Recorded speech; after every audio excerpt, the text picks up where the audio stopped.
Thank you, Erica. Survivor is back for a 27th season with Blood vs. Water and another twist.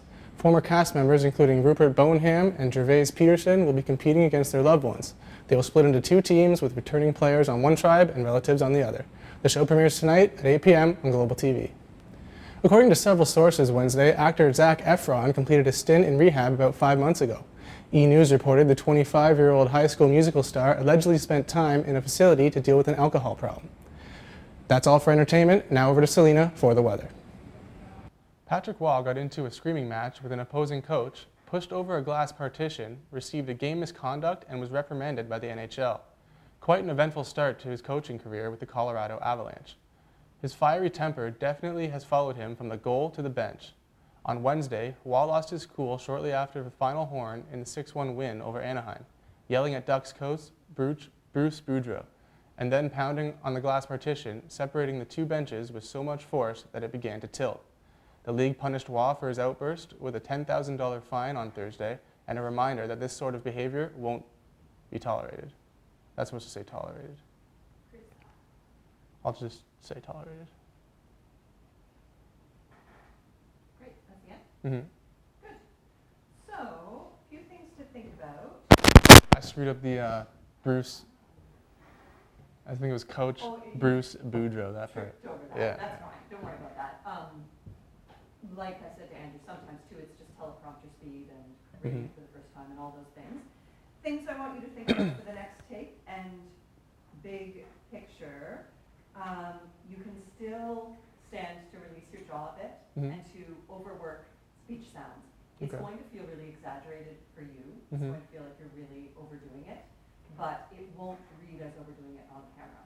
Certainly if you get to a place where you're overdoing those sounds, Cindy or whomever else you're working with will pull you back and say, that's too much now. Okay. Watch. So this time through, see if you can just give, especially final consonants at the end of a word, make sure you give them some clarity. Try to push through your phrases so that you're ending each statement with strength and clarity. Right now they're tending to fade away a little bit. Okay. Overall, like I said last week, your pitch range tends to stay really limited to just a few notes. So when you hit an important word and look to verbs and nouns for important words will not be tolerated, right? Is an example. Okay. Or got into a screaming, screaming match. So you've got the name, Patrick Waugh got into a screaming match with another da-da-da-da. You know what I mean? If you're looking for a word to lift with a bit of emphasis, make sure it's a key word, a word that's important to the story. Okay. But for next time, think about that clarity. See if you can make it a little more muscular. Think about breathing before each sentence and find places within the teleprompter script for you to breathe. Overwork the articulators for now. And there was one other thing, what did I want to mention? Oh, you are tending sometimes to lift your eyebrows as you're reading, and just be aware of that. It's a habit, and when it's happening over and over again, we really notice it. It becomes distracting. You can have an animated, lively face, and otherwise your alignment and your setup at the desk is good. You're still professional. It's not distracting. Just be aware that that's one thing that you can stand to think about in the future. So overwork the articulators, breathe before each phrase, try to hit some keywords. Take your time to think about it for a minute before you go again. Okay.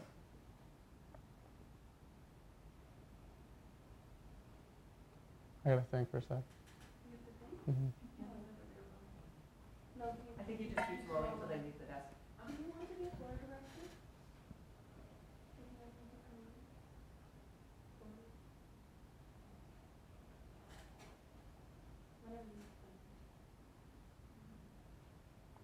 Okay, you can count me down. 5, 4.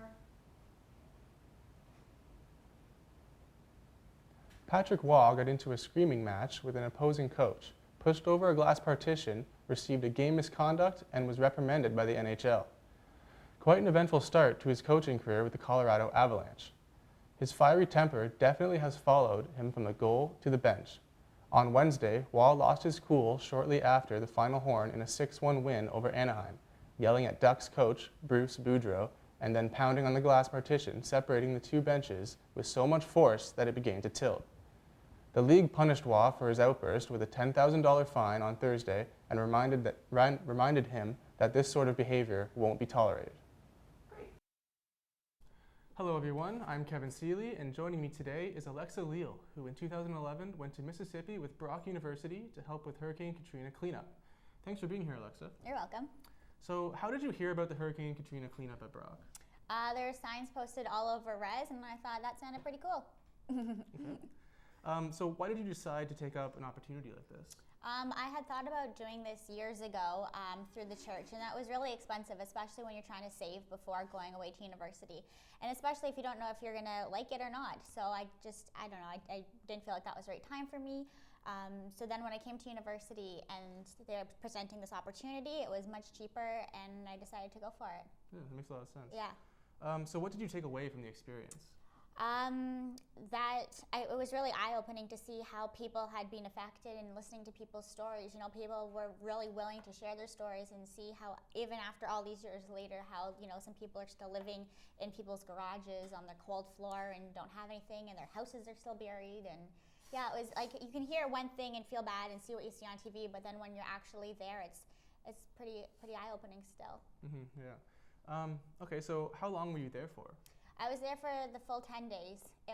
We took a bus there, and we stayed at an old elementary school that had been turned into a place where people from all over could come and stay there. Oh, for, wow. I guess, really cheap. Okay. So what was the condition of the area that you were working in? We were in a few different areas. Every day was pretty well something different. Some days we were in buildings trying to just help out with work in churches, putting lists together. Other times we were at the side of the road, pulling tires off the middle of trees and disposing of them properly. Other times we were just cleaning in the swamp, and it was just completely different every day. So it was a unique experience. However, we were told that we would get to build a house, and we never did. So that was disappointing. Wow. Okay. So what did they have you doing, like, during the cleanup effort? During the cleanup effort, again, like I said, it was pretty well different jobs, different days. For me, I couldn't do some heavier work, so I did lighter things, and like I said, in the churches, I don't know, whatever they need us to do, and then the heavier work outside, you know, the tires things. Lifting out a lot of garbage. We took a before and after picture of what it looked like before we were there, and then after, and it was significantly different. However, people that volunteer there can only do so much. Mm-hmm. A lot of it needs to be properly disposed of by, you know, the state, and there's no place to put it. And, you know, a lot of it gets into, you know, their water, so they're not drinking clean water because it's getting seeped into the ground, so it's not really clean there. So it's hard because that's something that you can't fix. You know, somebody else has to fix it. You can only do so much. Excellent. Okay, thank you. So, well, that's all the time we have today. Thank you for being here, Alexa. Welcome. And for Eye on Sheridan, I'm Kevin Seeley. Thanks for watching. Hello, and welcome to Eye on Sheridan. I'm your host, Kevin Seeley, and here are today's top stories. Ontario homeowners and small businesses can expect to see their electricity costs rise next month. The Ontario Energy Board says new electricity prices to take effect November 1st will add 3%, about $4, to the average monthly household bill. Time of use customers will pay 7.2 cents a kilowatt hour for off-peak, 10.9 cents for mid-peak, and 12.9 cents for on-peak usage. The OEB says the increase is based on estimates for the coming year, including more generation for renewable sources, along with higher price for natural gas. A Gatineau man in Quebec is facing charges after allegedly killing a Canada goose with a bow and arrow in a Walmart parking lot on Wednesday. The 911 call came from a witness at about 3 p.m. Wednesday, Gatineau police said. When officers arrived at the Walmart on 51 Boulevard de la Gap, they found a goose that had been killed with a bow and arrow. A 42-year-old Gatineau man was charged with possession of a weapon for a dangerous purpose. He was also fined $200 for discharging a bow and arrow. Ontario drivers may be paying most of the bill for road infrastructure costs, to the tune of more than $7.5 billion. The Conference Board of Canada says Ontario motorists are paying 70 to 90% of the costs of roads through fuel taxes, vehicle registration fees and tolls, and those in the Toronto-Hamilton area are actually paying more in fees and taxes than it costs to operate the road network. The study points out that a lot of these revenues stay with the province rather than going to local municipalities.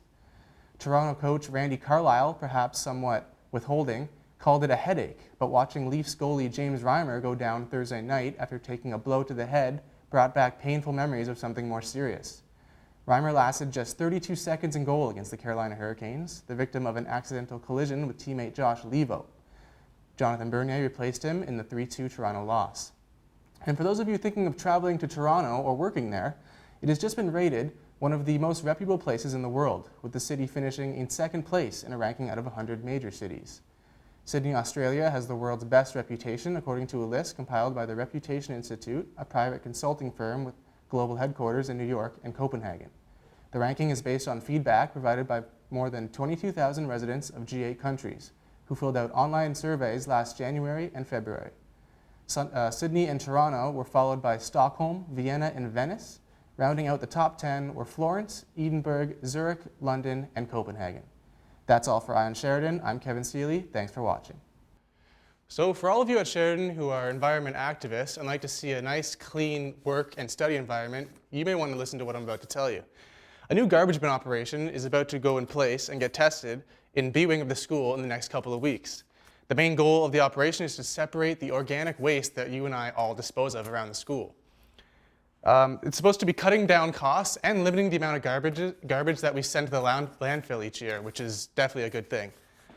Sheridan has partnered with Bush Systems, a company that manufactures recycling and waste containers and who has worked with over 250 colleges and universities to provide affordable waste disposal systems.